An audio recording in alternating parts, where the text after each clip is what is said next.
ওহে শাশুড়ি সংসারে থাকা নারী, কখনো ভালো মন্দ কিছু খেতে ইচ্ছে করলে শাশুড়িকে বলতে যেও না, কারণ উত্তরে তোমাকে শুনতে হবে, বৌমা মুরগির রান তো আমার বড় ছেলে খাবে, মাছের মাথা ছাড়া আমার ছোট ছেলে ভাতই খায় না, খাসির কলিজা তো তোমার শ্বশুরের পাতে দিতে হবে, উনি নিজেও কিছু খাবে না, তোমাকেও কিছু খেতে দিবে না, তাই না কয়ে খেলাও।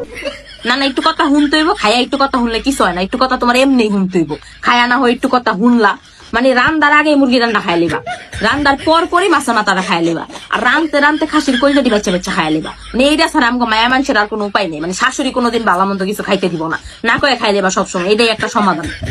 বাপের বাড়ির লোকের কথায় আমি কখনো স্বামীর সাথে খারাপ ব্যবহার করি না, আমি নিজের থেকে খারাপ ব্যবহার করি, এবারে আমার জ্বালায় আমি খারাপ ব্যবহার করি, বাপের বাড়ির লোকের কথা শুনে কি লিখে খারাপ ব্যবহার করা লাগবো?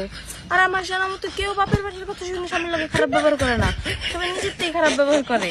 মেয়ে মানুষের বন্ধুত্ব বিয়ের আগ পর্যন্ত, বিয়ের পরে স্বামী সংসারের চাপে বান্ধবীদের সাথে 2 মিনিট কথা বলতে পারে না, কিন্তু ছেলেদের ফ্রেন্ডশিপ আজীবনের, বিয়ের পর আড্ডা দেয়, ট্যুর দেয়, একসাথে কথা বলে, তাদের কোনো কিছু বন্ধ থাকে না, কিন্তু এগুলো আগে চলতো। এখন পোলা মানুষের ফ্রেন্ডশিপ রাখতে দেয় না মাইয়ারা, বউরা যেমন বান্ধবীগুলোকে কথা কইতে দেয় না, বউরা আবার জামাইরা বন্ধুগুলোকে কথা কইতে দেয় না, প্রতিশোধ হিসাব বরাবর। মন থেকে হাজারো চাওয়া সত্ত্বেও এই যুগে এসে যদি নিজের জীবন সঙ্গী হিসেবে একজন পর্দাশীল নারী খুঁজে না পান, তাহলে বুঝে নিন আপনার সমস্যা আছে, আপনি নিজে টল্টু বল্টু দেখা পাইতেছেন না। আপনি কি ভাবছেন আমি কোনো পর্দাশীল নারী নাই?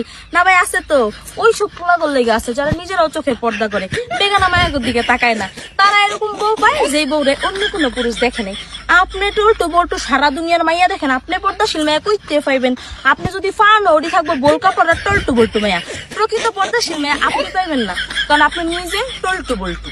বরিশাইলা খেতার গাটি, কুমিল্লার লোক ইতর, নোয়াখালী চিটার বাটপার, গফরগাঁও ডাকাত, ব্রাহ্মণবাড়িয়া গ্যাঞ্জাম পার্টির কি লাভ নিজেদের মধ্যে এরকম কাদা ছোড়াছুড়ি করে? ইচ্ছে ভালো সবাই এক হয়ে যান, এক হয়ে অন্য জেলাগুলার নামে বদনাম রটায় দেন, অন্য জেলাগুলাকে লিখে ফ্রিতে বাতাস খেয়ে আপনারা কথা শুনবেন, সেগুলোর নামে কিছু না কিছু রটায় দেন আর কথা বদনাম ছড়ায় দেন, তাইলে সেন ভাল লাগবো? একাকি লিখে নিজেরা কথা শুনবেন, সবাই মিল্লা জুল্লা কথা শুনবো, সব জেলার লোক কথা শুনবো, তাইলে সেন ভাল লাগবো?